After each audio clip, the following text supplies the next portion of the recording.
10 محرم بھی ایک داستان ہے، یہ داستان نہیں ہے، یہ سبق ہے، یہ داستان نہیں ہے، یہ سبق ہے، یہ پیغام ہے، یہ قربانی کی لازوال مثال ہے۔ لوگ شہید ہو کے عزت پاتے ہیں، اور میں کہتا ہوں حسین نے شہادت کو عزت عطا کر دی۔ لوگ شہید ہو کر عزت کا تاج سر پہ سجاتے ہیں، لیکن حسین نے شہید ہو کر شہادت کے سر پہ عزت کا تاج سجا دیا۔ لوگ قربان ہو کر بڑے بنتے ہیں، اور حسین نے قربان ہو کر قربانی کو بڑا بنا دیا۔ لوگ اللہ کے نام پہ لٹ کر پٹ کر مٹ کر وہ کامیابی کے ترانے، کامیابی کے زینے طے کرتے ہیں، اور حسین نے لٹ کر پٹ کر مٹ کر اور اپنے آپ کو فنا کر کے کامیابی کو عزت کا مفہوم پہنا دیا، عزت کا لباس پہنا دیا۔ اس لیے تو میں اپنی طرف سے لفاظی نہیں کر رہا ہوں، میرے نبی نے کہا جنت کے سردار ہیں حسن اور حسین۔ میرا رب کہے گا جنت سے، اے جنت میں نے تمہیں خوبصورت، ارے وہ جنت پہلے ہی بڑی سونی ہے، اس کو خوبصورت بنانے کے لیے سنو، اور بڑے زمانے بعد حدیث یاد آئی، میرے نبی نے میرے اللہ فرمائیں گے اے جنت میں نے تمہیں حسن اور حسین سے خوبصورت بنا دیا۔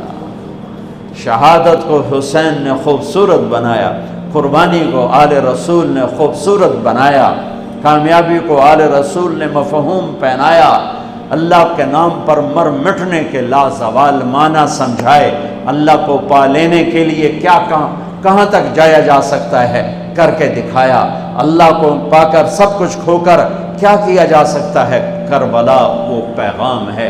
یہ صرف 10 دن کے لیے رونے دھونے کا پیغام، بے شک حسین کے لیے رونا بھی سنت۔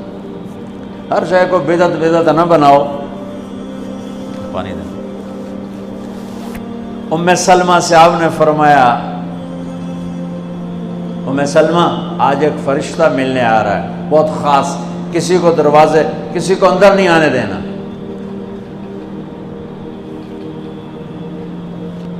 حضرت ام سلمہ پیرے پہ کھڑی ہو گئی، تھوڑی دیر میں حسین آ گئے، چھوٹے بچے معصوم ابھی، اندر جانے لگے، انہوں نے روک دیا، وہ رونے لگے، وہ روئے تو انہوں نے چھوڑ دیا۔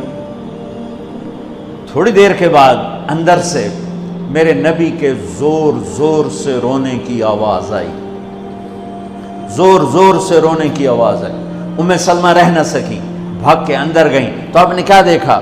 آپ نے حسین کو یوں سینے سے چمٹایا ہوا تھا اور ایسے ہل ہل کے رو رہے تھے، ایسے بلک بلک سسک سسک کے رو رہے تھے، اور آپ کے آنسو آپ کے رخسار اور داڑھی پر اتر کر رہے تھے، اور آپ نے یوں بھینچا ہوا، ایسے دبایا ہوا تھا۔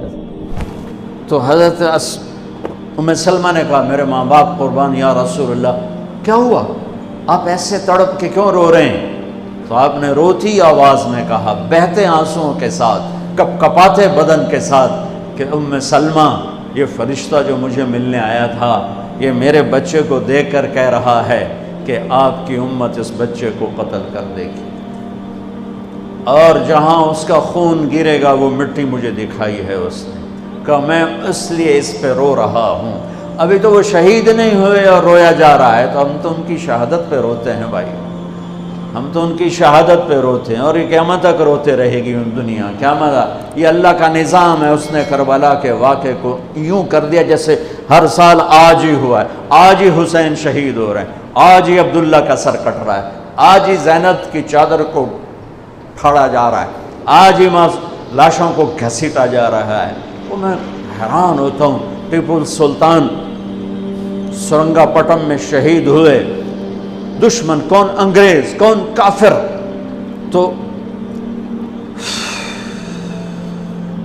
تو برطانوی لشکر نے ان کو توپوں کی سلامی دے کر دفن کیا، اور عزت و احترام کے ساتھ دفن کیا، اور میرے نبی کے نواسے کی لاش کو ان کم بختوں نے کفن بھی نہ پہنانے دیا، جنازہ بھی نہ پڑھنے دیا، دفن بھی نہیں کرنے دیا۔ اگلے دن بنو اسد کے بارے میں پتہ چلا عمر بن سعد کو،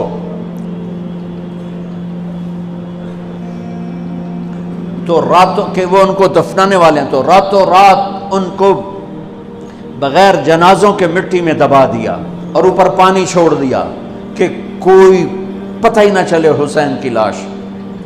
بنو اسد کا بوڑھا آیا، اگلے جب پانی خشک ہو گیا وہ آیا اور اس نے مٹی اٹھا اٹھا کے سونگنا شروع کی۔ سبحان اللہ، سونگ رہا ہے، سونگ رہا ہے، سونگ رہا ہے۔ ایک جگہ کی مٹی اٹھا کے سونگا تو اس میں جنت کی خوشبو تھی، تو تڑپ کے بولا یہ میرے نبی کے نواسے کی قبر ہے، یہ میرے نبی کے نواسے کی مٹی ہے، کہ وہ جنت کے سردار تھے تو قبر بھی جنت کی خوشبو پھیلا رہی ہے اس کی۔ حالانکہ بن دیکھی بات ہے، کیونکہ انہوں نے راتوں رات ان کو دبا دیا کہ ان کا جنازہ بھی نہ ہو، لعنت ہو ان کی قبروں پر، ان کی ہڈیوں پر، ان کی روحوں پر، ان کی مٹی پر، ان کی خاک پر۔ سمجھ میں نہیں آتا۔ نبی کے گھر کے کتے کی بھی ہم تو عزت کریں گے اگر آج ہمیں پتہ چلے یہ نبی کے گھر کا کتا ہے۔